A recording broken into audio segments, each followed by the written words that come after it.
नमस्कार, आप देख रहे हैं मुद्दा। मैं हूं आपके साथ नेहा दुबे। बीजिंग ओलंपिक में गलवान संघर्ष में घायल हुए पीएलए सैनिक ची फबाओ को टॉर्च बेरर बनाने पर भारत ने कड़ा रुख अपनाया है। विदेश मंत्रालय प्रवक्ता अरिंदम बागची ने कहा है कि चीन ने ओलंपिक जैसे आयोजन को राजनीतिक रंग देने की कोशिश की है, जो खेदजनक है। उन्होंने कहा है कि भारतीय दूतावास प्रमुख बीजिंग ओलंपिक के न तो उद्घाटन समारोह में शरीक होंगे और न ही समापन कार्यक्रम में भाग लेंगे। विदेश मंत्रालय की घोषणा के बाद प्रसार भारती की ओर से कहा गया कि दूरदर्शन का स्पोर्ट्स चैनल ओलंपिक के उद्घाटन या समापन समारोह का प्रसारण नहीं करेगा।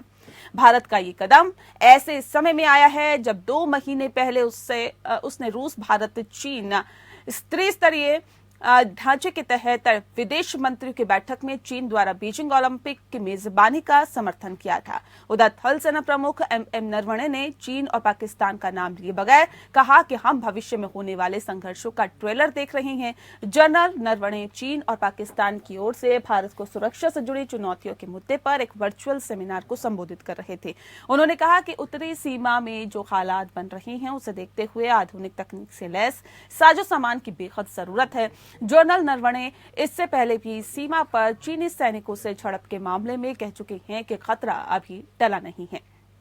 उन्होंने कहा कि चीनी सैनिक आंशिक रूप से ही एलएसी पर पीछे हटे हैं। थल सेना प्रमुख नरवणे का बयान ही इसलिए अहम हो जाता है कि एक दिन पहले ही राष्ट्रपति के अभिभाषण और बजट चर्चा के दौरान कांग्रेस सांसद राहुल गांधी ने चीन और पाकिस्तान की ओर से मिल रही साझा चुनौती को बेहद गंभीर बताया था।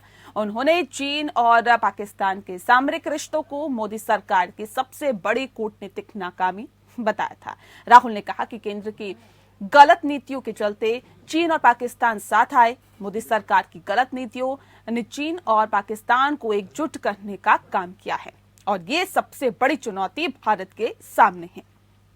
राहुल ने कहा कि चीन के पास एक क्लियर प्लान है और उसकी नींव डोकलाम की और लद्दाख में रखी गई है। दरअसल उन्होंने कहा है कि कश्मीर पर सरकार ने गलत फैसला लिया है। हालांकि राहुल गांधी के इस बयान को लेकर सत्तारूढ़ बीजेपी बाहरी तरह से हमलावर हो गई है और बताया ये भी जा रहा है कि विदेश मंत्री एस जयशंकर ने राहुल गांधी के बयान को भ्रामक बताया है। इस पूरे मामले पर जब अब अमेरिकी विदेश विभाग के प्रवक्ता नेड प्राइस से सवाल किया गया तो उन्होंने कहा कि वे इस तरह के बयान का समर्थन नहीं करते। नेड प्राइस ने कहा कि मैं इसे पाकिस्तान और चीन पर छोड़ देता हूं कि वे अपने रिश्ते के बारे में बात करें, लेकिन मैं निश्चित तौर पर इस तरह के बयान का समर्थन नहीं करूंगा। और चलिए इस विषय पे आज हम तफसील से चर्चा करेंगे। खास मेहमान हमारे साथ मौजूद है, उनसे आपका परिचय करा देते हैं। इस वक्त हमारे साथ अशोक सज्जनहार जी हैं, एक्स डिप्लोमेट हैं। डॉक्टर धनंजय गिरी जी इस वक्त हमारे साथ हैं, लीडर हैं बीजेपी के। और ज्ञान रंजन जी हमारे साथ हैं, लीडर हैं कांग्रेस के। आप सभी का बहुत स्वागत है। सबसे पहला सवाल मेरा अशोक सज्जनहार जी आपसे है, क्योंकि बीजिंग ओलंपिक में गलवान संघर्ष में घायल हुए पीएलए सैनिक चीफ फबाओ को टॉर्च बेरर बनाने पर भारत ने कड़ा रुख अपनाया है। लेकिन सर, चीन का इस तरह से जो रवैया है, इसे आप कैसे देखते हैं अशोक जी? देखिए, चीन के 2-3 जो उनका रवैया है 2-3 तरीके से देखा जा सकता है। एक तो वो चीन खुद कहता है जो हमको ये गेम्स को पॉलिटिसाइज नहीं करना चाहिए, क्योंकि इतने सारे जो देश हैं, अमेरिका है, ऑस्ट्रेलिया है, जापान है, कोरिया है वगैरह, सबने उसका बहिष्कार किया है। सबने उसको बॉयकॉट किया है, क्योंकि उन्होंने कहा है आप यहाँ पर शिनजियांग में उइगुर मुसलमान जो हैं उनको मानव अधिकारों का हनन कर रहे हैं। इसको Beijing winter games, Olympic games कहने के बजाय लोग तो इसको जेनोसाइड गेम्स कहते हैं, क्योंकि वहां पर अब जेनोसाइड कर रहे हैं। तो इसीलिए उन्होंने कहा, और चीन ने कहा जो आप पॉलिटिसाइज नहीं करना चाहिए। परंतु ये चीन स्वयं इसको पॉलिटिसाइज कर रहा है, क्योंकि जो गलवान वैली में एक सैनिक ने जो लड़ाई की, को चोट लगी थी, उसको अपना ऑनर करने के लिए तो खुद पॉलिटिसाइज कर रहा है। दूसरा, ओलंपिक स्पिरिट जो है, जो कहती है जो हमें प्रमोट करना चाहिए पीस, शांति को हमें प्रमोट करना चाहिए, तो ये शांति को प्रमोट करने का कोई तरीका नहीं है।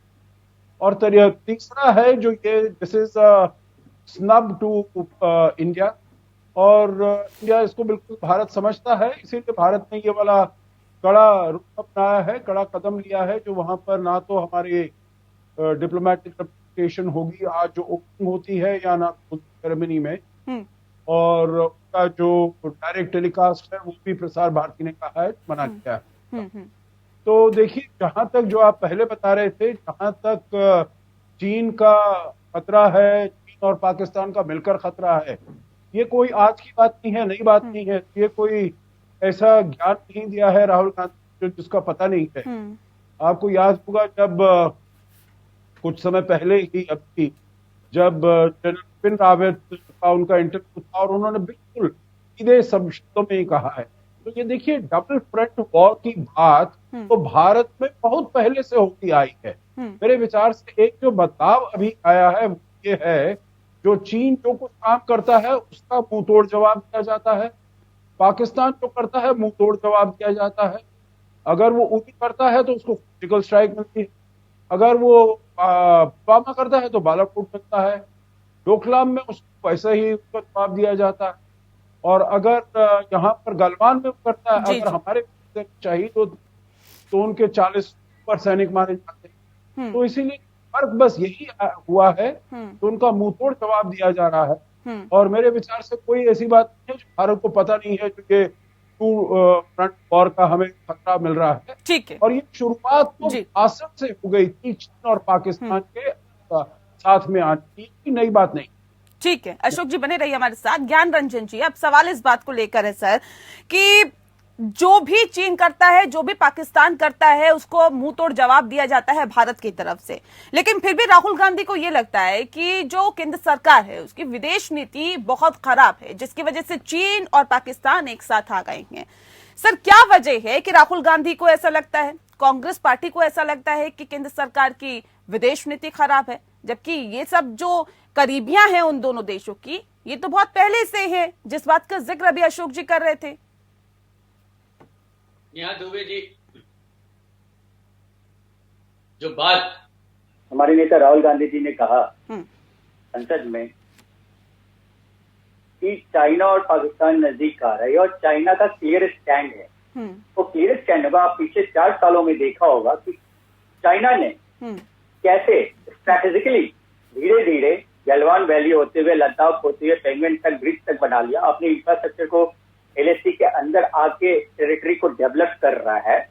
और क्या हो रहा है, 2 चीजों को आप समझिए। पहले तो एक कश्मीर में जो पिछले 6 साल पहले जो हम कश्मीर की जो नीति थी, पुलवामा अटैक के बाद जो हमने रिश्ते बंद किए पाकिस्तान से, और डिप्लोमेट की जो बातें हम यहाँ कर रहे हैं, और 2 अलग अलग मुद्दों को एक साथ मिलाता हूँ। आप ये समझिए कि देश की जो नीति फॉरेन है, हमारी फॉरेन पॉलिसी है, उसकी वजह से क्या हो रहा है, नेबरिंग कंट्री जो है वो आपस में हाथ मिला रही है और हमें एक अकेला पूरे इस सराउंडिंग में अकेला कर देती है। और उस अकेले प्रेशर की वजह से क्या हो रहा है कि जब मोदी सरकार आई थी तो कहती थी कि 56 इंच का सीना है, लोगों को घुस के मारेंगे, लेकिन आज ये उल्टा हो गया कि चाइना हमारे घर के अंदर LCA में, लद्दाख में और अरुणाचल प्रदेश में देखो हमारे बच्चों को, हमारे देश के नागरिक को उठा के ले जा रहा है। फिर कल एक ऐसी बात आता है और उनके ही पार्टी के एक सांसद ने ये उंगली उठाई है।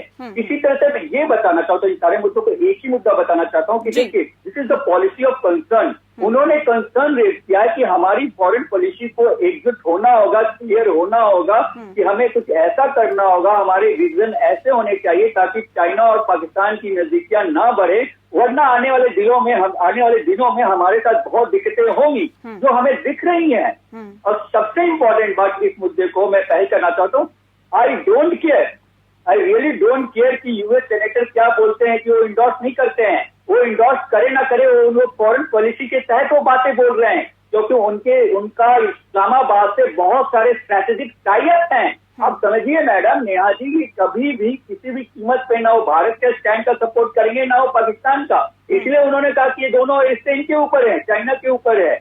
ये दैट इज उनका एक फॉरेन पॉलिसी के तहत ये स्टेटमेंट है। इसे हम लोगों को एक भ्रामक रूप में लेना चाहिए कि वो US again is playing the diplomatic role, और हमें समझना होगा कि हमें क्या करना है। अगर वो इंडोर्स नहीं करते तो I don't care, but I must care कि मेरे टेरिटरी में क्या हो रहा है। हमें अपनी टेरिटरी की रक्षा करनी है, उसके लिए क्लियर पॉलिसी देना होगा। नहीं ठीक है ज्ञान जी। धनंजय जी, अब सवाल सीधे से ये है, क्योंकि अब ज्ञान जी कह रहे हैं कि इसलिए सवाल ये उठाए गए, राहुल गांधी इसलिए ये सवाल उठाते हैं क्योंकि आज चाइना जो हिम्मत कर रहा है, पिछले 4 सालों की अगर हम बात करें तो LOC पर जो डेवलपमेंट हुआ है, जो तस्वीरें निकल के सामने आई हैं, जो फोटोज निकल के सामने आई है, जो वीडियो निकल के सामने आई हैं, जो खबरें सामने आई है, वो ये कहती है कि अरुणाचल प्रदेश में एक गांव तक बसा लिया, ये कहती है कि पूरा पुल बना लिया, ये कहती है कि जो हालात है वो इंडिया के अगेंस्ट है।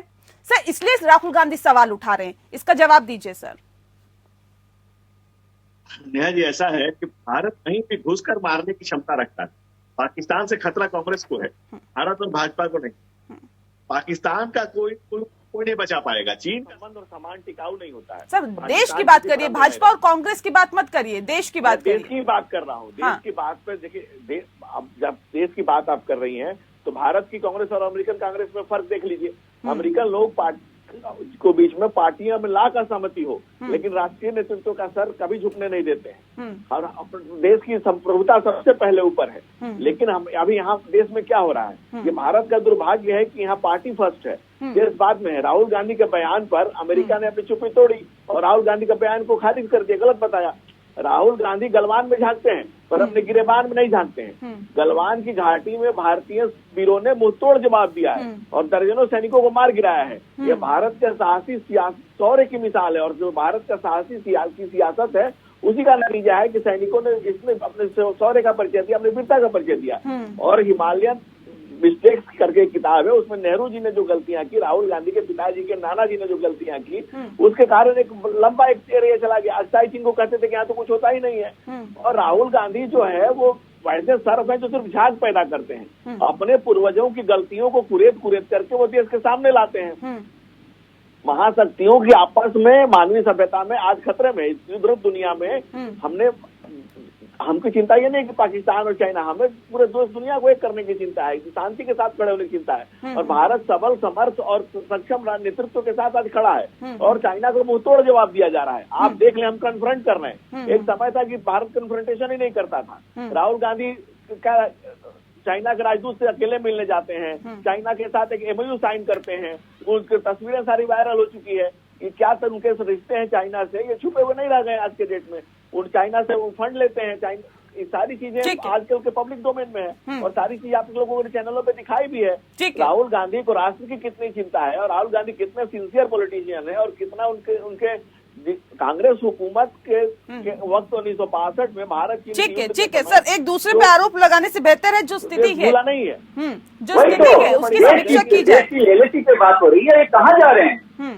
सीमा पर सैनिक बिरयानी खाने कौन गया था? हमारे देश के प्रधानमंत्री बिना बुलाए गए थे। बीजेपी के प्रवक्ता भाई साहब, आप एक सोचिए, बोलने से पहले जब वहाँ हमारे देश में पुलवामा हुआ था, उसके बाद मोदी जी उठ के देश के प्रधानमंत्री बिरयानी खाने चले गए थे बिना बुलाओ के, और आप ऐसी बातें कर रहे हैं। इस सब क्या हम भारत की सैनिकों की उंगली कौन उठा रहा है? भारत की सैनिकों को मजबूत करने का काम कांग्रेस ने किया है और आप क्या करते हैं आपको पता है। आज अगर ये चाइना का सिचुएशन है तो आप क्यों नहीं कुछ कर रहे हैं? इसलिए में घर तक बना दिया, गाँव तक बना दिया। अशोक जी, सीधा सा सवाल मेरा आपसे है सर, बीजिंग ओलंपिक में चीफ फबाओ को टॉर्च बियरर बनाने पर अमेरिका ने भी इसकी कड़ी निंदा की है। लेकिन अभी ज्ञान रंजन जी को आप सुन रहे थे, उनका कहना है कि इंटरनेशनल लेवल पर अगर देखें तो जिस तरह से भारत और जिस तरह से चीन और पाकिस्तान का जो एक मेल बनता जा रहा है, उससे भारत जो है वो पिछड़ गया है, अकेला पड़ गया है। क्या वाकई आप भी इनकी बातों से इत्तेफाक रखते हैं सर? जी नहीं, मैं इत्तेफाक नहीं रखता हूं। मैं बिल्कुल नहीं समझता हूं जो भारत अलग थलग पड़ गया है। भारत के संबंध जो अपने पड़ोसी देश हैं, अगर आप चीन और पाकिस्तान को हटा दीजिएगा, पाकिस्तान के साथ हमेशा ही हमारे संबंध ऐसे रहे हैं। चीन के साथ क्योंकि उसको अपना, वो भारत को दबाना चाहता है क्योंकि वो समझता है जो भारत बहुत तेजी से उभर रहा है और इसलिए उसको उभरने नहीं देना चाहिए, विकसित नहीं होने देना चाहिए, इसलिए वो दबाना चाहता है। इसलिए वो पाकिस्तान के साथ ऐसे मिलकर भारत के ऊपर दबाव डालने का प्रयास कर रहा है। परंतु अगर आप देखिए नेहा जी, हमारे जो संबंध हैं हमारे पड़ोसियों के साथ, चाहे बांग्लादेश को देख लीजिएगा, आजकल इसको कहा जाता है it's a golden period.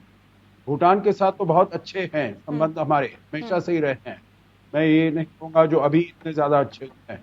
Sri Lanka के साथ 2015 के बाद बहुत अच्छे मधुर संबंध हो रहे हैं, मालदीव्स के साथ भी। तो मैं तो ये कहूंगा सभी अपने पड़ोसी, नेपाल के साथ भी ऐसी बात नहीं है, नेपाल के साथ हमारा जो संबंध है, आना जाना बहुत ज्यादा बढ़ गया है और बहुत अच्छे लेवल पर हमारे रिश्ते आ गए हैं।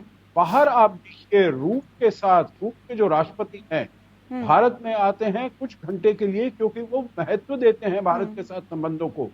अमेरिका के साथ हमारे जो संबंध हैं वो पहले से कहीं बेहतर हैं। वहां पर कोई राष्ट्रपति आए, ओबामा आए, ट्रंप आए, बाइडेन आए, सभी के साथ हमारे संबंध ऊपर होते जा रहे हैं। आप पश्चिम एशिया में देखिए, आप मध्य एशिया में देखिए, सब देशों के साथ भारत के संबंध बड़े अच्छे हो रहे हैं।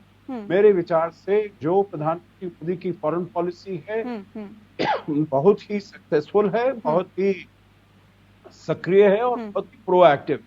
तो मेरे ख्याल से ये कहना जो हम आइसोलेटेड हो गए हैं, ये बिल्कुल यथार्थता को, जो हालात के सामने उनको नकारना है। अपने पॉलिटिकल पॉइंट्स को स्कोर करना चाहते हैं, परंतु अगर नेशनल सिक्योरिटी की चीजों पर पॉलिटिकल पॉइंट्स नहीं वो करें, पॉलिटिसाइज नहीं करें, तो बड़ा अच्छा रहेगा। बिल्कुल ज्ञान रंजन जी, रखिए अपनी बात। और साथ ही साथ क्या वाकई सवाल इस बात को लेकर भी है कि बेवजह इस तरह के मामलों को तूल दिया जाता है क्या? और क्या इंटरनेशनल लेवल पर इस तरह संसद में अगर कोई भी बात रखी जाती है तो क्या नहीं लगता कि उस पर बहुत ज्यादा गहन मंथन करने के बाद ही इस तरह के विषयों को छेड़ना चाहिए, उठाना चाहिए? रखिए ज्ञान। नेहा जी आप कैसी बातें कर रहे हैं? हम अपने सदन में अपनी देश की सुरक्षा की बात नहीं रखेंगे तो कहाँ रखेंगे? कैसी बात है ये?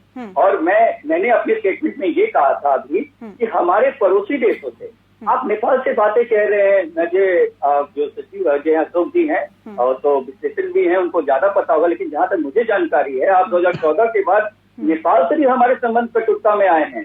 बिहार बॉर्डर से कितने लोगों के साथ परेशानियां झेलनी पड़ी। आप अगर नहीं है इन्फॉर्मेशन तो आप एक बार प्लीज मैं आपसे रिक्वेस्ट करूंगा कि आप इस चीज को देखिए कि बिहार और नेपाल के संबंध कहाँ आके खड़े हो गए हैं।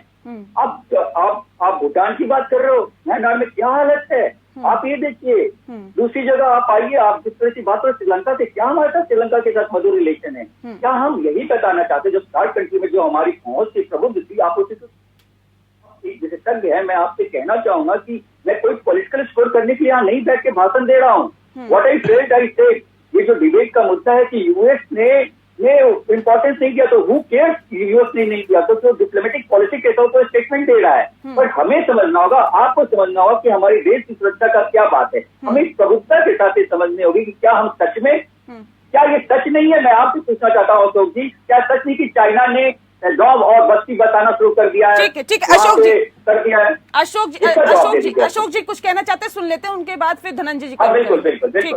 मैं बहुत ब्रीफ में कहूंगा। देखिए, मैंने अपने वक्तव्य में अमेरिका ने क्या कहा है क्या नहीं कहा उसका मैंने जिक्र ही नहीं किया। मुझे नहीं फिक्र है जो अमेरिका क्या कहता है, मुझे देखना है मेरी अपनी पॉलिसी क्या है। जहां तक आप कह रहे हैं, नहीं ठीक है, जहां तक आप कह रहे हैं जो चीन ने वहां पर अपने विलेजेस बसाने शुरू किए या नहीं, देखिए वो उसने उस एरिया में बनाना शुरू किया है जो उसने 1962 में हमसे लिया था। वो अभी नहीं लिया है, वो अभी बीच में सलामी स्लाइसिंग करता रहा है, थोड़ा थोड़ा करके हमारा। देखिए मुझे बोलने दीजिएगा, मैंने आपको का नहीं है। नहीं सर, आप बिल्कुल अपनी बात। मैं उंगली उठा रहा, मैं तो बोला भी नहीं है, कहूंगा बहुत संक्षिप्त में। वो वाला जो एरिया है, चाहे वो अक्साई चीन का हो, चाहे वो अंगोंग लेक का हो, वो उनके पास 1962 से है। और वहां पर बिल्कुल अपनी, चाहे वो N26 उन्होंने हाईवे बनाया है, तिब्बत के थ्रू बनाया है, उसके ऊपर आप आज कुछ नहीं कर सकते। अगर आपने करना था 1962 में, अगर वो क्षेत्र उनके पास नहीं जाने देते तो तब आप कहते तो हाँ हमारे क्षेत्र में कर रहे हैं। वैसे तो वो देखिए पूरे अरुणाचल प्रदेश के 93,000 स्क्वायर किलोमीटर कहते हैं वो उनका अपना है, परंतु भारत थोड़ी मानता है इसको। तो इसीलिए वो वहां पर जो कंस्ट्रक्शन कर रहे हैं 1962। सर एक माफ कीजिएगा, मैं आपको यहाँ पे रोक रही हूँ। सर ये भी अभी तक तय नहीं है कि एलओसी में कौन कहाँ तक, एलओसी में जो एरिया है वो भारत का है, कहाँ से जो एरिया है वो चीन का है। सर ये कैसे तय हो सर कि वो अपने ही क्षेत्र में डेवलप कर रहा है? ये भी एक बहुत, हम नहीं कहते नहीं है हमारा क्षेत्र, परंतु वो उनके कब्जे में है। देखिए जैसे पाकिस्तान ऑक्यूपाइड कश्मीर है, गिलगित बल्तिस्तान है, वहां पर से उन्होंने काराकोरम पास बनाया है। अब आप वहां पर कुछ कर सकते हैं, उनके कब्जे में है। हम तो कहते हैं 1996 की हमारी यूनानिमस पार्लियामेंट्री रेजोल्यूशन है जो ये सारा पीओके भारत का है, पर आपके कब्जे में तो नहीं है। ठीक, एक छोटा सा सवाल मेरा धनंजय जी से है। धनंजय जी, बार बार इस बात को कहा जाता है कि चीन तो जी हमारी सीमा में अंदर नहीं घुसा है। कांग्रेस लगातार इस बात को कहती है कि वो अंदर घुसे जा रहा है, टेंट लगा रहा है, वो यहाँ पर अपनी गतिविधियां कर रहा है, लेकिन जो सरकार है वो कुछ नहीं कर पा रही है। लेकिन सरकार की तरफ से कहा जाता है, विदेश मंत्रालय की तरफ से कहा जाता है कि नहीं, वो अंदर नहीं घुसा है। सर, ये अशोक जी ने साफ तौर पे कहा कि वो एरिया हमसे लिया गया था पहले 1962 में, तो फिर ये कैसे तय हो कि वो हमारे क्षेत्र में नहीं घुसा है? नेहा जी, देखिए, राहुल गांधी आज अपने बददिमाग वाल जानकारी के कारण अपने कुल पुरुषों की गलतियों के ही फिर से चर्चा का विषय बनाकर के अपने कुल पुरुषों की फजीयत कराते हैं। उन्हीं के बातें बोल रहे हैं लोग। बात तो सुन लीजिए भाई साहब, की बात है, कुछ भी बोलेगा तो नहीं सुनूंगा मैं यहाँ। उनके ही अपने शब्दों को चयन करके बोले। शब्दों को चयन सही करे। अटमर सिंह जी ने उन्होंने नेहरू की गलतियों को उजागर किया है। और जैसा कि हमारे विशेषज्ञ बता रहे थे, 1965 में जब चाइना ने हमसे लिया वो चीजें, तब नेहरू जी ने कहा वहाँ कुछ नहीं भुगता है। नेहरू की गलतियां हैं जिसका भुगतान आज देश कर रहा है। उस समय 1962 में जो चीजें जो एरिया मैं कार्यक्रम के आखिरी पड़ाव में हूं सर, वक्त की कमी है मेरे पास। बहरहाल बहुत शुक्रिया सर आप सभी मेहमानों का हमारे साथ इस खास चर्चा में शामिल होने के लिए। और मुद्दा में फिलहाल इतना ही। नमस्कार।